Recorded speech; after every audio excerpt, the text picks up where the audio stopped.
Pour ranimer un sol mort, nul besoin de produits chimiques. Oubliez les engrais coûteux. La nature nous a donné des plantes capables de régénérer le sol, de nourrir les pollinisateurs et même de finir dans votre assiette. Les anciens agriculteurs connaissaient déjà leur pouvoir. Romains, cultivateurs indigènes et d'innombrables autres peuples utilisaient ces plantes pour fissurer les sols compacts, remonter les nutriments enfouis et laisser la terre plus riche pour la récolte suivante. Cette sagesse s'est estompée, mais l'heure est venue de la redécouvrir. Merci de regarder. Continuons. Nous allons révéler les 10 plantes les plus efficaces pour ranimer un sol mort, de véritables forces de la nature qui restaurent la fertilité et libèrent les nutriments. Restez avec nous, car la numéro 1 vaut plus que de l'or pour votre jardin. Le sarrasin ressemble au blé et se cuisine de la même façon. Il se cuisine comme le blé et porte même le blé dans son nom. Pourtant, il n'a rien d'une céréale. Cousin de la rhubarbe, il est sans gluten et nourrit l'humanité depuis des milliers d'années. Son histoire commence dans le Yunnan, en Chine, vers 6000 avant notre ère, avant de voyager vers le Tibet, l'Asie centrale, le Moyen-Orient et l'Europe. Au XVe siècle, il atteint les tables européennes, tandis que des moines grecs l'introduisent en Russie sous le nom de Grechka. Avec le temps, sa culture s'étend jusqu'en Amérique du Nord et s'intègre aux traditions religieuses de l'Inde. Le sarrasin peut sembler modeste, mais c'est l'un des meilleurs alliés qu'un jardinier puisse avoir. Cette plante à croissance rapide jaillit de la graine à la fleur en seulement 30 jours, ne s'élevant pas à plus de 60 cm avec ses tiges rouges, ses feuilles en forme de flèche et ses grappes de fleurs riches en nectar qui attirent abeilles et cirfes. Ses graines ressemblent à des faines, d'où son nom anglais de buckwheat. Mais ce qui le rend vraiment spécial, c'est la manière dont il guérit le sol. Son dense couvert végétal bloque la lumière du soleil, étouffant les mauvaises herbes avant qu'elles ne s'installent. Une fois incorporées à la terre, ses tiges creuses et ses racines se décomposent rapidement, ajoutant une riche matière organique qui améliore la texture du sol et sa rétention d'eau. Plus encore, le sarrasin libère des composés naturels qui inhibent la germination des graines indésirables, offrant aux cultures futures un départ sain. Les jardiniers l'utilisent comme culture de couverture pour raviver un sol appauvri, tandis que les apiculteurs chérissent ses fleurs pour leur miel sombre et savoureux. Le sarrasin guérit peut-être le sol avec rapidité, mais la plante suivante travaille lentement, plongeant profondément dans la terre des racines qui cachent leur propre pouvoir secret. Les lupins, un nom issu du latin. Son nom, hérité du latin, évoque le loup. Autrefois, on le croyait capable de dévaster la terre, mais nous savons aujourd'hui que le lupin guérit le sol autant qu'il enchante le regard. De majestueuses hampes florales bleues, roses ou blanches en font une vedette des jardins, mais cette plante est bien plus qu'une jolie façade. Avec plus de 300 espèces réparties entre les Amériques, l'Afrique du Nord et la Méditerranée, les lupins accompagnent l'humanité depuis des milliers d'années.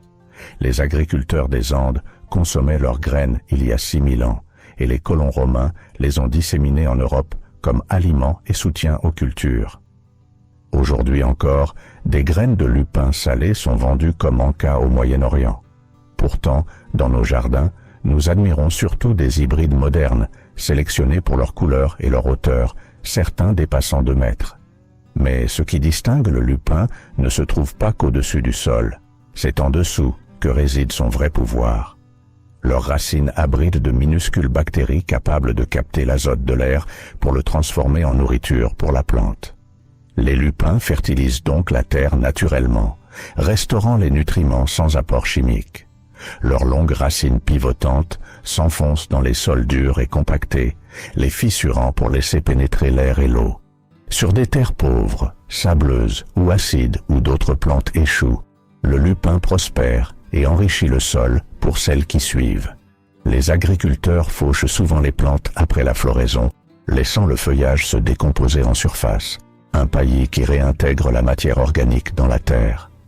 Qu'il soit cultivé comme engrais vert, fourrage ou laissé à se ressemer, le lupin est un bâtisseur de fertilité, un guérisseur discret du sol œuvrant saison après saison sous ses brillantes tours de fleurs.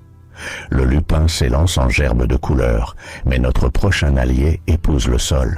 Silencieux, modeste, il nourrit discrètement la force de la terre par en dessous. Une plante qui a autrefois nourri des nations entières sans le moindre effort apparent. Voici une plante qui a nourri des nations entières sans la moindre usine, le trèfle. Depuis les collines ondoyantes d'Espagne, où il fut domestiqué pour la première fois vers l'an 1000, cette humble plante verte s'est propagée à travers l'Europe, emportant avec elle le pouvoir de restaurer les terres. Au XVIIe siècle, alors que les sols européens étaient affamés par la surexploitation agricole, le trèfle est devenu un héros silencieux. Ces champs aux parfums suaves ne se contentaient pas de colorer le paysage. Ils assuraient la subsistance des populations en enrichissant la terre pour les récoltes à venir. En réalité, avant l'invention des engrais chimiques, le trèfle était aussi essentiel à l'agriculture que le charbon l'était à l'industrie. La raison pour laquelle le trèfle est si puissant réside dans ses racines. Chaque racine forme un partenariat avec des bactéries spécifiques capables de capter l'azote directement de l'air. Cet azote est ensuite transformé en un fertilisant naturel, nourrissant le sol et toutes les cultures qui suivront. Contrairement aux graminées superficielles, les racines du trèfle s'enfoncent en profondeur, décompactant la terre et permettant à l'air et à l'eau de circuler librement sous la surface. Cela améliore la structure du sol, le rendant plus meuble, plus sain et plus résistant à l'érosion. Son tapis de feuilles denses protège la surface des pluies battantes et des vents violents, tandis que sous terre, l'enchevêtrement de ses racines retient les particules, tel un filet vivant. Au fil du temps, lorsque le trèfle se fane, il se décompose en une riche matière organique, augmentant encore la fertilité du sol. Le résultat, une terre plus robuste, plus humide et plus vivante, une base idéale pour les grandes cultures comme pour les jardins particuliers. Aujourd'hui, le trèfle fait son retour dans un nouveau rôle. Les agriculteurs le sèment pour réduire leur usage d'engrais. Les propriétaires ajoutent du micro-trèfle à leur pelouse pour un gazon plus vert et plus doux. Et les abeilles continuent de trouver un nectar infini au cœur de ses fleurs. 1000 ans plus tard, cette petite plante trifoliée poursuit son œuvre ancestrale, nourrissant la terre, une racine à la fois. Tandis que le trèfle œuvre discrètement à la surface du sol, la plante suivante le domine de toute sa hauteur, extrayant des richesses cachées des profondeurs. On la surnomme la reine des fourrages. On la surnomme la reine des fourrages, non pour sa seule beauté, mais pour sa puissance. La luzerne est l'une des plus anciennes cultures domestiquées sur Terre, une histoire qui remonte à des milliers d'années. Autrefois transportée à travers la Perse jusqu'en Europe, elle est devenue une nourriture de confiance pour les chevaux et le bétail, ravitaillant aussi bien les armées que les routes commerciales. Aujourd'hui, elle couvre plus de 20 millions d'acres à travers les États-Unis, se classant comme la 4e plus grande culture après le maïs, le soja et le blé. Haute de 3 pieds au-dessus du sol, ses racines peuvent plonger à plus de 15 pieds dans la terre. C'est ce monde souterrain secret qui confère à la luzerne sa couronne. Le système racinaire profond de la luzerne est bien plus qu'un simple ancrage. C'est un véritable moteur vivant pour le sol. Ses racines s'enfoncent, brisant les sols durs et compactés et permettant à l'air et à l'eau de circuler librement. En même temps, la luzerne forme un partenariat avec les bactéries du sol, extrayant l'azote directement de l'air pour le transformer en engrais naturel. Cet azote ne nourrit pas seulement la luzerne elle-même, il s'attarde dans le sol, enrichissant les cultures qui suivront. De fait, un champ de maïs planté après la luzerne ne nécessite souvent que peu, voire pas, d'azote de synthèse pendant des années. Ses racines très ramifiées créent des milliers de canaux minuscules sous terre, des voies par lesquelles l'eau peut s'infiltrer et demeurer, protégeant le sol de la sécheresse. Lorsque les tempêtes de vent surviennent, les racines denses verrouillent les particules en place, empêchant la précieuse couche arable d'être emportée. Même en hiver, son couvert végétal protège le sol nu des impacts de la pluie et des vents glaciaux. La luzerne nourrit le sol avec vigueur, mais une fouisseuse encore plus profonde attend, puisant dans des réserves que peu d'autres peuvent atteindre. Saviez-vous qu'une plante souvent qualifiée de mauvaise herbe est en réalité une plante? Saviez-vous qu'une plante, souvent perçue comme une mauvaise herbe, est en réalité un héros insoupçonné de votre jardin? Il s'agit de la consoude, parfois surnommée le trésor du jardinier. Originaire d'Europe et d'Asie, cette vivace robuste aide les agriculteurs et les jardiniers depuis des siècles. Ses hautes tiges, son feuillage luxuriant et ses fleurs pendantes, blanches ou rose-violet, en font une plante saisissante. Mais la véritable magie opère sous la surface, où ses racines profondes s'étirent loin dans le sol pour puiser des nutriments inaccessibles aux autres plantes. La variété la plus célèbre, la consoude de Russie Bocking 14, fut développée dans les années 1950 pour être stérile, afin de ne pas se propager de manière incontrôlable, parfait pour garder un jardin ordonné tout en récoltant ses bienfaits. La consoude est un accumulateur dynamique. Elle puise des nutriments vitaux en profondeur et les restitue à la couche arable. Ses racines agissent comme des forêts naturelles, ameublissant la terre compactée et créant de minuscules galeries pour l'air et l'eau. Quand ses feuilles sont coupées ou se décomposent, elles nourrissent le sol en potassium, azote et autres nutriments essentiels. Les jardiniers déposent ces feuilles hachées autour des arbres fruitiers, des légumes ou des arbustes, créant une couverture vivante qui nourrit les plantes et protège le sol. Les feuilles de consoude accélèrent aussi le compostage, transformant les déchets ordinaires en une terre riche et fertile bien plus vite que la plupart des végétaux. Au fil du temps, ce recyclage constant améliore la structure du sol, sa rétention d'eau et sa fertilité, rendant les cultures futures plus fortes et résilientes. De l'alimentation animale à l'enrichissement du compost, cette travailleuse silencieuse transforme les jardins en havres autosuffisants. Pendant ce temps, sous la terre, une lance blanche fend le sol, préparant l'espace pour la vie qui suivra. Le radis daikon, parfois appelé radis japonais ou mouli, est bien plus qu'un simple légume croquant. Ce qui est véritablement remarquable, c'est la manière dont il améliore le sol. Sa longue racine pivotante fore des canaux profonds, permettant à l'eau de s'infiltrer et à l'air d'atteindre les racines des futures plantes. Lorsque le radis se fane ou est coupé, il laisse derrière lui une riche matière organique qui se mélange lentement à la terre. Des nutriments comme l'azote, le phosphore et le potassium, qui étaient piégés en profondeur, sont ramenés à la surface où d'autres plantes peuvent les utiliser. Ces racines enfouies créent même des poches parfaites pour la germination des graines. Avec le temps, le sol devient plus meuble, plus humide et plus vivant, grouillant de minuscules microbes qui favorisent la croissance des plantes. Les agriculteurs appellent ce processus le cycle des nutriments, et c'est une méthode naturelle pour renforcer le sol sans produits chimiques. Mais ce n'est pas tout. Le radis daikon aide aussi à empêcher les mauvaises herbes de proliférer en ombrageant le sol et en utilisant l'espace et les nutriments. Même mélangé à d'autres cultures de couverture, il maintient le sol sain et prêt pour la prochaine plantation. Cette plante à croissance rapide peut germer en seulement 5 jours et enfoncer ses racines de 12 à 20 pouces dans un sol argileux ou compacté, le fracturant tel un bulldozer de la nature. De plus, les agriculteurs et les jardiniers utilisent le radis daikon depuis des siècles pour aider le sol à respirer et à se renforcer. Son histoire remonte à l'Asie, où il était apprécié non seulement pour sa valeur nutritive, mais aussi pour maintenir la santé des champs. Aujourd'hui, jardiniers et agriculteurs avisés comptent sur le radis daikon comme un allié silencieux qui nourrit la terre, prouvant que les plantes d'apparence la plus ordinaire peuvent être extraordinaires sous la surface. Viennent ensuite les tournesols, flamboyants avec leur visage doré, dont le véritable don, caché, consiste à extraire les toxines et à guérir le sol en dessous, s'élevant jusqu'à 10 pieds de hauteur. Capable d'extraire les toxines et de guérir le sol sous nos pieds. S'élevant jusqu'à 10 pieds de haut, les tournesols sont bien plus que de simples ornements estivaux.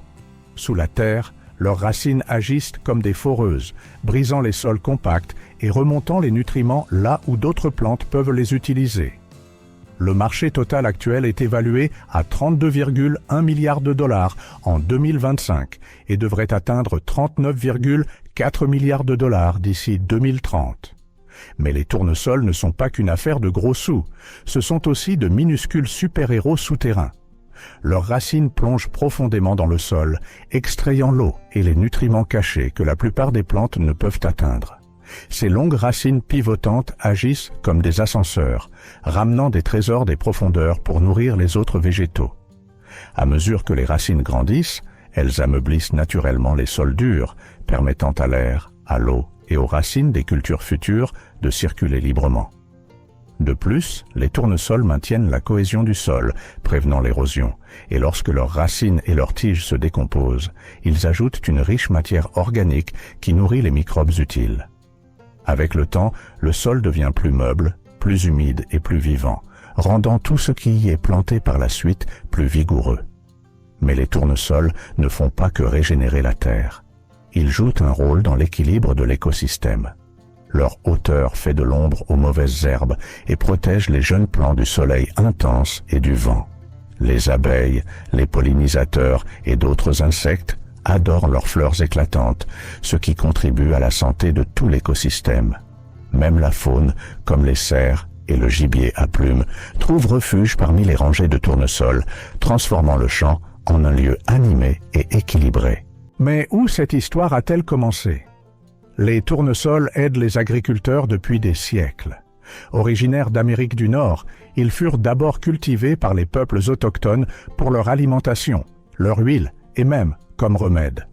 Au fil du temps, les agriculteurs ont découvert leurs incroyables pouvoirs de préservation des sols et ont commencé à les planter comme culture de couverture pour améliorer naturellement l'état des champs. Tandis que les tournesols se dressent, ameublissant le sol et remontant les nutriments pour les cultures futures, un autre allié reste près du sol, dissimulant un puissant secret pour restaurer la fertilité. La vesse velue peut secrètement nourrir le sol. La vesse velue possède un talent caché. Elle nourrit le sol tout en se dissimulant sous le couvert végétal des champs. Cette plante à l'allure dégingandée est en réalité une véritable centrale à azote. Ses racines agissent comme de minuscules chefs cuisiniers, captant l'azote de l'air pour l'emprisonner dans le sol, offrant un festin à la culture suivante. Lorsque la vesse velue devient dense et feuillue au printemps, elle forme une couverture vivante qui étouffe les mauvaises herbes et maintient la terre en place. En se décomposant ou laissée en surface, elle se transforme en un paillis doux et riche. Ce paillis conserve l'humidité, réchauffe le sol et libère lentement ses nutriments, le rendant idéal pour le maïs, le blé ou les légumes plantés par la suite. De plus, sa croissance vigoureuse aide la terre à respirer, améliorant sa structure et permettant aux racines des cultures futures de s'étendre facilement. La recherche montre que les cultures semées après la vesse velue résistent souvent mieux aux maladies et conservent leur feuillage sain plus longtemps, tout cela grâce à la magie cachée de cette aide végétale. La vesse velue prospère dans les sols frais et bien drainés. Certaines variétés spéciales comme la Madison survivent aux hivers rudes, tandis que d'autres, telles la Purple Bounty, germent tôt pour une croissance maximale. Les agriculteurs obtiennent souvent de meilleurs résultats avec des semences locales, car les plantes s'adaptent à leur environnement au fil des ans. Cultivée depuis le néolithique, la vesse a voyagé de la Méditerranée jusqu'à Rome, où des auteurs comme Pline l'Ancien ont noté ses pouvoirs d'enrichissement du sol et son usage comme fourrage. Au XVIe siècle, elle a atteint le Nouveau Monde, s'adaptant parfaitement aux champs américains. Pendant des siècles, la vesse a discrètement aidé les humains à cultiver leur nourriture, tout en nourrissant le sol lui-même, prouvant que les meilleurs alliés travaillent parfois sous terre. Tout comme la vesse, une autre histoire d'air dans le sol porte les échos des cours, des cuisines et d'astuces ingénieuses pour maintenir la terre vivante. Dans l'Europe médiévale, les cours et les monastères engageaient un travailleur spécial appelé un moor. On engageait même un artisan spécialisé, le mustardarius, dont la seule mission était de cultiver et de préparer la moutarde. Mais la moutarde n'était pas qu'une question de saveur, elle était aussi une protectrice du sol. Ses racines profondes, atteignant parfois 1 mètre ou plus, labourent la terre compactée comme des tunnels souterrains. Ces racines puisent l'eau et les nutriments en profondeur, laissant derrière elles des canaux qui permettront aux futures plantes d'étendre facilement leurs propres racines. Pendant sa croissance, son feuillage dense agit comme une couverture vivante, empêchant les mauvaises herbes de s'installer et retenant fermement la terre face au vent ou à la pluie. Une fois hachée et mélangée au sol encore verte, la moutarde devient un riche fumier vert, ajoutant une matière organique qui nourrit les microbes, ameublit l'argile et améliore le drainage. Si la plupart des nématodes du sol sont inoffensifs, quelques-uns, plus nuisibles, s'attaquent aux racines, aux tiges et même aux fleurs. La moutarde rend la survie de ces ravageurs plus difficile, s'imposant comme une gardienne naturelle du sol. Avec le temps, des champs autrefois durs et secs peuvent devenir meubles et fertiles, prêts à accueillir légumes, herbes ou fleurs. Et le pouvoir de la moutarde ne s'arrête pas là.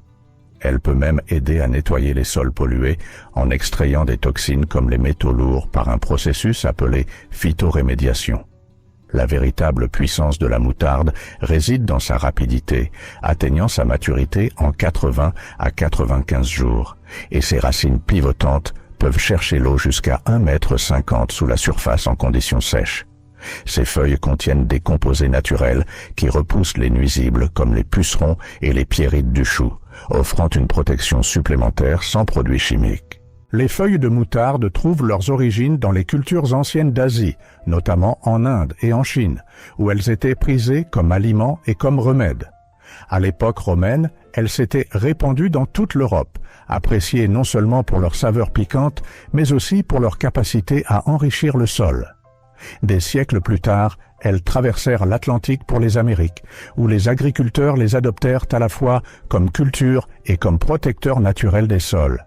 Des cuisines asiatiques aux jardins romains et aux champs américains, la moutarde a discrètement façonné l'agriculture pendant des milliers d'années.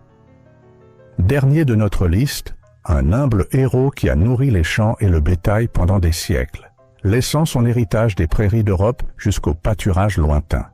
La chicorée aide les hommes et les animaux de multiples façons. Depuis des centaines d'années, la chicorée est une alliée précieuse pour l'homme et l'animal. Originaire du bassin méditerranéen, elle était cultivée pour l'alimentation, comme substitut de café, pour ses vertus médicinales et comme fourrage d'été. Au XIXe siècle, la chicorée a atteint l'Australie, où les agriculteurs ont développé des variétés spéciales comme la houna et la grouse, afin de produire un fourrage plus digestible et durable.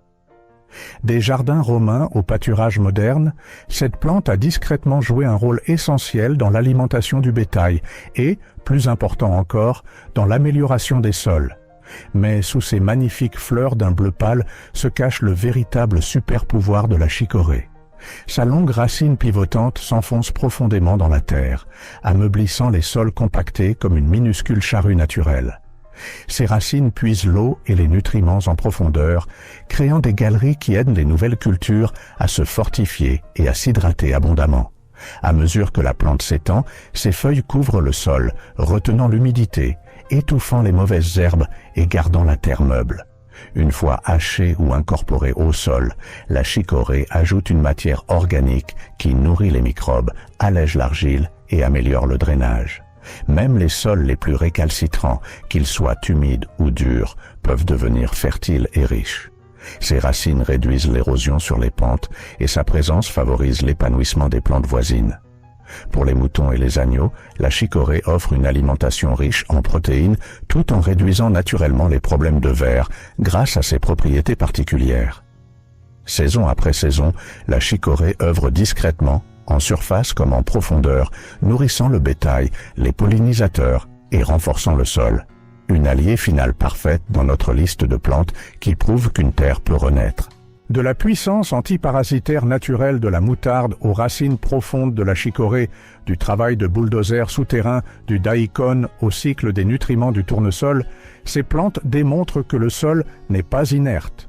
Il est vivant et il peut être guéri. Si ce voyage vous a plu, laissez un like, abonnez-vous et activez les notifications. D'autres histoires fascinantes de la nature arrivent bientôt.